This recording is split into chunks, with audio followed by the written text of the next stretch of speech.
This is the EWN Podcast Network.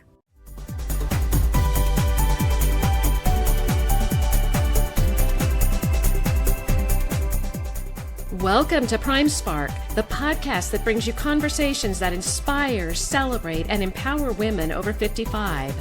The second women's revolution is here, and it is time for us to fuel a spark that will ignite your way forward, illuminate your path, and reflect your gifts in the world. Now, here is your host for Prime Spark, Sarah Hart.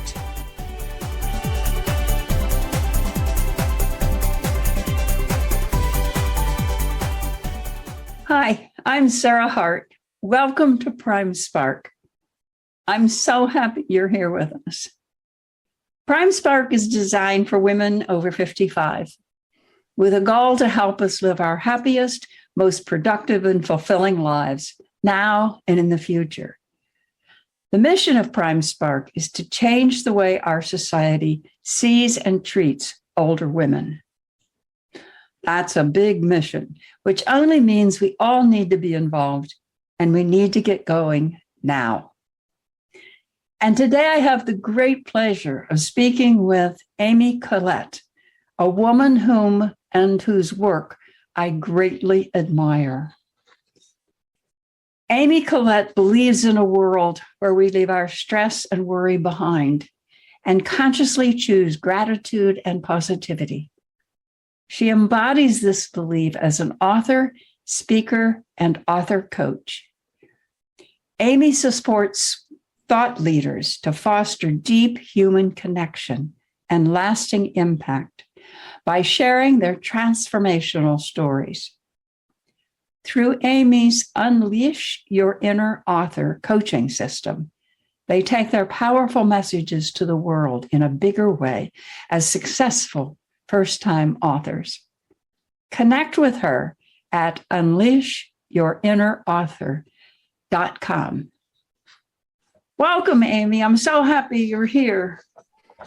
Thanks, Sarah. It's such a pleasure to be with you. So just in getting started, let me ask you, do you experience getting older? If so, what is that experience? And if not, why do you think it is that you don't? Well, Sarah, I guess I'd have to say yes, I experience getting older. I mean, every day I'm older than I was yesterday. But I see that in general as being a positive thing. I mean, that's the natural way of life. And I see it as, I love to look back on things and see where I was then and where I am now, so I can see that difference. I can see the evolution. I can see changes and growth, and makes me curious about where I can go next. So even though I can't do all the things physically that maybe I could do 30 years ago, in general, I see that as a positive. So what else do you see as positive about getting older? It's really fun. I notice with my friends, male and female friends, is that as we've gotten older, we'll be more real with each other about our feelings. I don't know how often, probably since I was 45, I kind of noticed this, where we tell each other we love each other more. We tell each other how much the other person means to us. And that just feels so healthy and real. And those relationships get deeper. So that's a major thing that I notice, just about us all getting older and having a bit different perspective, that maybe we won't always be here forever, and that I need to tell you I love you right now. So I think that's a healthy, wonderful thing. And I also see, I'm in the business of transformation, right? In terms of helping people write these books that tell their transformative stories and help other people maybe get a different perspective or have some other kind of transformation in their own lives. So you don't do that without life experience. That's how you grow. That's how you move and evolve. and help other people do the same is through experience. So if I think about experience as getting older, then that just gives us more opportunities to understand our own transformation and be able to share that with others so that they can have the same kinds of transformation in their lives. So I'm interested in knowing how you see the similarity and difference between a transformation and a pivot. I mean, have you had pivots in your life? Oh, that's a great question, Sarah. Let me think about that for a second. Yeah, I've definitely had pivots and I've had transformation.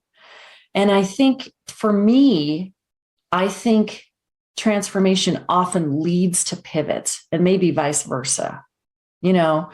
So I think of an example in my own life when I've left corporate a couple of times and started my own business and then gone back and done consulting and freelancing and everything in between, entrepreneur and, employee. So I think when I had a transformation about changing my life for the better and for making great decisions for myself, sometimes that meant taking what might have looked like a step back and getting a job.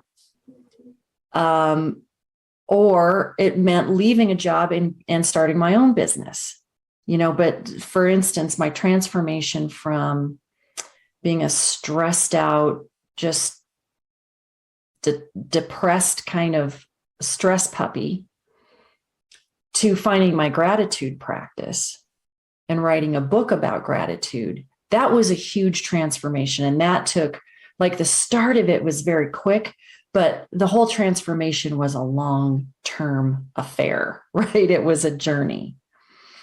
That led to several different kinds of pivots, what I would say, pivots in relationships, maybe leaving some relationships behind that weren't healthy, maybe making changes in other relationships to make those relationships more satisfying or more healthy or help us both grow in that relationship, and has led to other kinds of pivots too. So I guess that's how I see it, is one can lead to the other. Yeah, I don't know that I ever thought about it before, but as I listen to you talk about it, I think that a pivot is sort of just doing something else or going a different direction. That may or may not be a transformation, because it seems to me a transformation, I end up being maybe not an entirely different person, but with a really different perspective somehow or another. So I think for me, transformation is sort of a bigger deal than a pivot. Yeah. Let me tag off that a little bit more. From what you said, I think a pivot can also lead to transformation. So if you think of like a layoff or some big change in your life that you didn't plan, maybe it's a trauma or a divorce or something big that you didn't exactly think was coming your way, that's a pivot that you have to make. But out of that can come transformation. Yeah. I also work with a couple of authors who are writing about their grief journey. So that grief was not something that they wanted or welcomed or anything like that. But the things that came out of their learning through that grief process led to transformation for themselves and for other people. Right. So I know, because I know your wonderful book, The Gratitude Connection, that it involved a big transformation for you. So tell us about the book and how it came to be. Yeah. So as often happens in the author world, as you know, being an author yourself twice, that transformation often comes and then the book comes later. So that's what happened to me. I was at a very rough turn in my life, a rough patch, and was really in it, just really in the deep, dark stuff and not in a good place. And I knew enough that I knew all of my problems weren't coming from the outside, right? And that if I wanted something to change, I had to change it from the inside out. But I really didn't know how to do that. I knew it was me. I had to do something. And I remembered something in a meditation session I was in one day. This thought floated in, or was given to me, that was a memory from a book I'd read. And it was a memory of this story about giving thanks a few times a day as a way to just make that a living prayer, improve the quality of your life through that. And I thought, well, that sounds like a great idea. Not that I have anything to be grateful for. At that time, I actually thought maybe I didn't have anything to be grateful for. And so I started, and I just thought I really wanted to experience the feeling of gratitude, because all I was feeling was bad. And I just wanted to feel a little bit better. So I went to bed that night, and I put my hands on my chest, because that sort of is a calming thing, and I want to put it over my heart so I could feel gratitude. So I did that, and I actually did have things to be grateful for.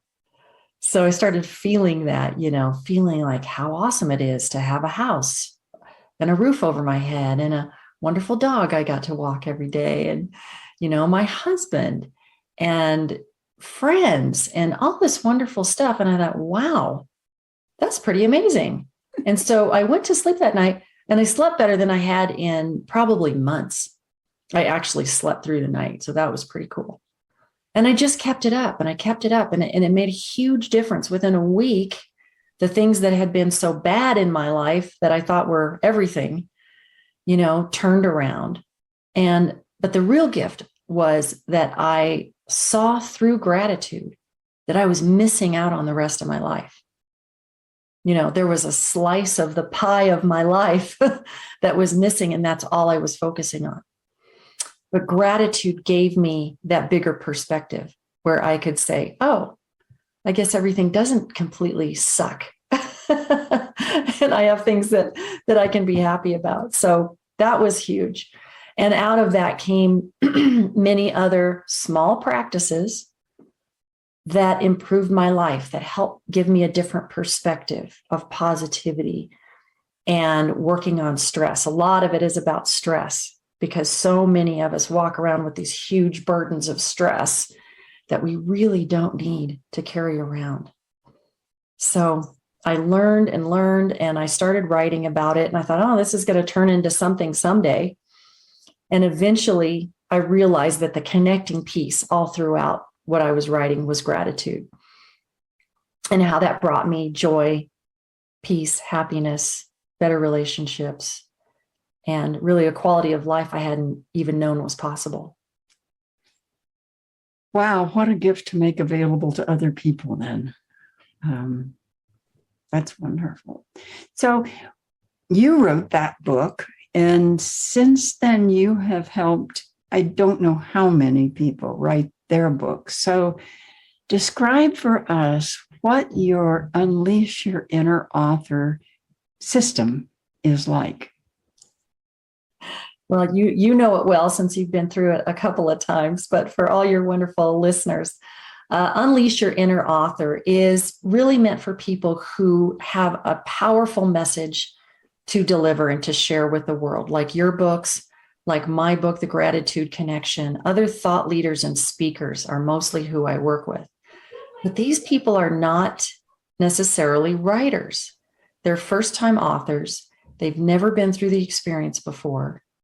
So they're looking for some support, some guidance, and a system, like you said, to go through. So the first part of that is getting real clarity on exactly what you're saying, what your impact is, who your readers are. I call them your soulmate readers, or your soulmate circle. And then what your author goals are. Do you want to speak? Do you want to grow your business, your coaching, your courses, all those kinds of things? We get real clear on that. And then we create a roadmap. which is your outline that you follow. So now you have a way to write your book. You've got some support all along the road to do it. And then we also provide publishing services to help people publish their books and get them out to the world, to the people who need them most. And they're wonderful books that you publish. I mean, they're books that are so heartfelt and helpful to lots of people. Yeah. Thanks, Sarah. Oh, it's absolutely true. So, Amy, you've done so many things. When you look back over everything you've done, what are 2 or 3 things that you're most proud of? That's a big question. But I think putting myself through college was the first thing, because it showed me that I could do things that were big and difficult and that I thought maybe I couldn't do.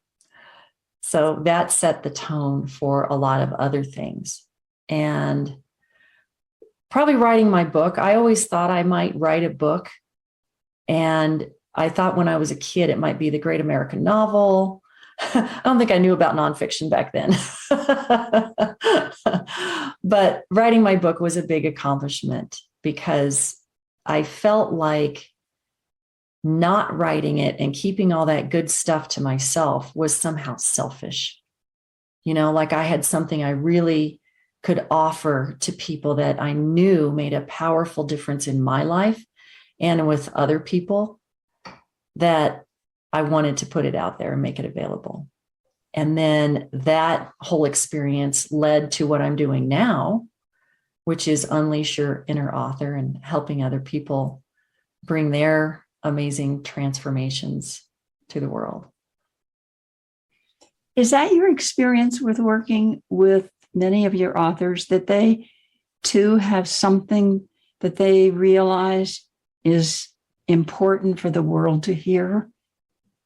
Yeah, I think a lot of them are very much like you, Sarah. When you first came to me to talk about writing a book, you really wanted to share your experience, even though you had not fully lived it yet, in your Upside of Downsizing book, that you knew it would be helpful and you wanted it to be for other people to learn from your experience.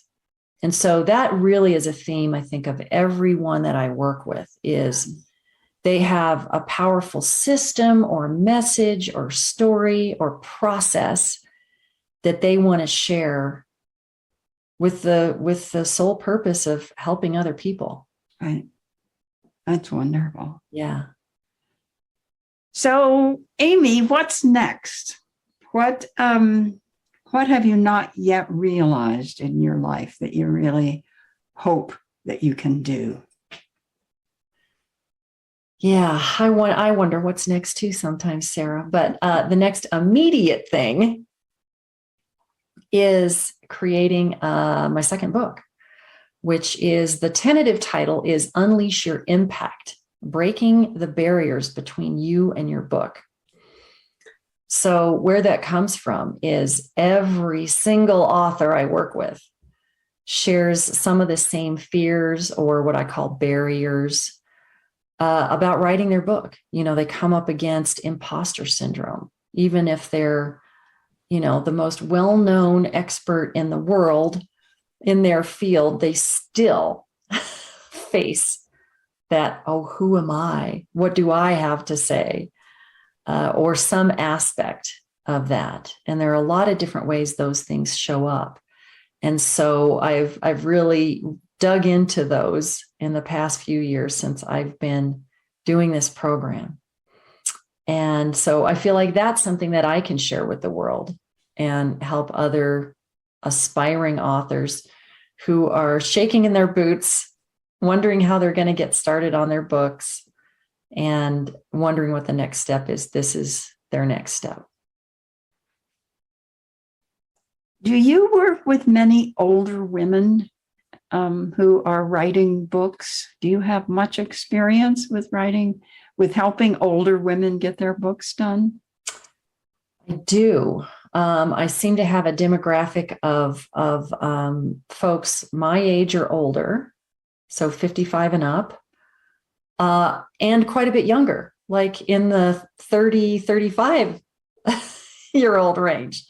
So yeah, I have a few books written by us older ladies, and yeah, it's fun because sometimes, we think of success. I just saw something on LinkedIn today that said something about how, all these famous people got started later in life, whether that means, late 30s or late 50s or late 70s, it's all across the board. Like, it doesn't matter if you're a huge success at 21, you have different times in your life when you really have something valuable to contribute.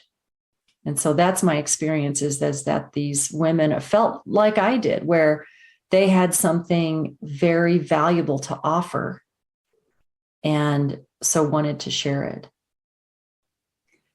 I'm listening to a recording of Clarissa Pinkola Estes talking about, she shares lots of stories. And the title of this whole thing I'm listening to right now is Late Bloomers. And I love that because she is encouraging all of us to realize you don't have to bloom early, that some things were put on the earth and they bloom later. And that's the way they are. That's who they are. That's what they are. And so some flowers bloom in the spring, some bloom in the summer, and some bloom in the fall. So she's talking about that in terms particularly of women, many of whom are late bloomers. And that's wonderful because in the fall, we don't have as much color oftentimes other than the leaves as we do in the spring and summer. So it's a wonderful image. Let me tag on something to that, Sarah. I posted something on LinkedIn the other day about being multi-passionate. So there's a wonderful TED Talk. I'm sure there's more than one out there about being multi-passionate. And I thought this is a really fun way to think of it, because I've always thought of myself as a late bloomer. I didn't graduate college till I was in my mid-20s, late 20s. And, on and on, where I started my career later and all these kinds of things. And I've done a lot of different things. I've had several careers and explored all kinds of different things in my personal and professional life. So this idea of being multi-passionate, I think, is really fun because it just means we have lots of different interests and we might explore those at different times in our lives. Right. So it's just a fun way to understand yourself as, hey, I'm passionate about a lot of things. And yeah, I may not have tried that till I was whatever age, but that's what I was interested in then. I love that. It's sort of being a serial passionate person, whatever is up. Oh, I love that. That's wonderful. Yeah. So Amy, if somebody wanted to get in touch with you, how should they do that? Thank you for asking. There's a contact page on my unleashyourinnerauthor.com website. And I would love for anybody who's interested in talking to me to contact me there. Thank you. Thank you. Thank you. So that's our time today. Please join us again. You can find out more about Prime Spark at www.primesparkwomen.com, and you can find our Prime Spark podcast on every popular outlet. Thank you so much to my guest today, Amy Collette. And don't forget, you can find her at www.unleashyourinnerauthor.com. And be sure to check out her book, The Gratitude Connection, if you didn't know about it already. So thank you for being with us. Take care. Spread tolerance and love. Bye-bye.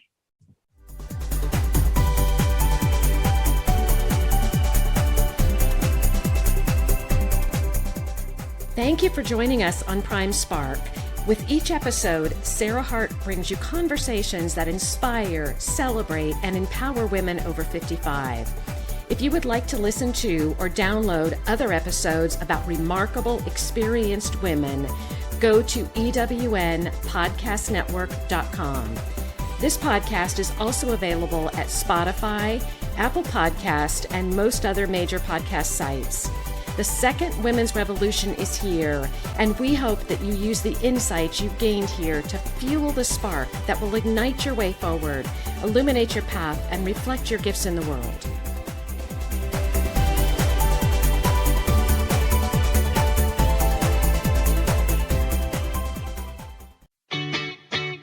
Have you ever asked yourself this question? Why is it so hard to make a buck? I know I have. Hi, I'm Sandra Yancey, founder and CEO of eWomen Network. What I have discovered after going from the brink of bankruptcy to running a multi-million-dollar award-winning business is this. You can't build $1 million dream hanging around minimum wage mindsets. My mission is 1 million women entrepreneurs generating $1 million in annual revenue. So here's what I've done. I've created the mother of all entrepreneur success programs that you can access online on your time. It's called Monetize Me Now. It's a 7-module online course that is 100% my success formula, covering mindset, mission, management, motivation, marketing, and measure. Come on, take my hand and I'll show you the way to learn to earn flowing revenue for your business. Visit monetizemenow.com for details. Calling all speakers, eWomen Network has speaking engagements all over North America that must be filled. Are you a gifted messenger, author, expert, or successful entrepreneur that can help women entrepreneurs grow their businesses? Our mission is to help 1 million fulfilled women each achieve $1 million in annual revenue. If you're a speaker that can help women prosper, go to eWomenNetwork.com and sign up as a pro member of our Speakers Network. That's eWomenNetwork.com. Thanks for listening. This is the EWN Podcast Network.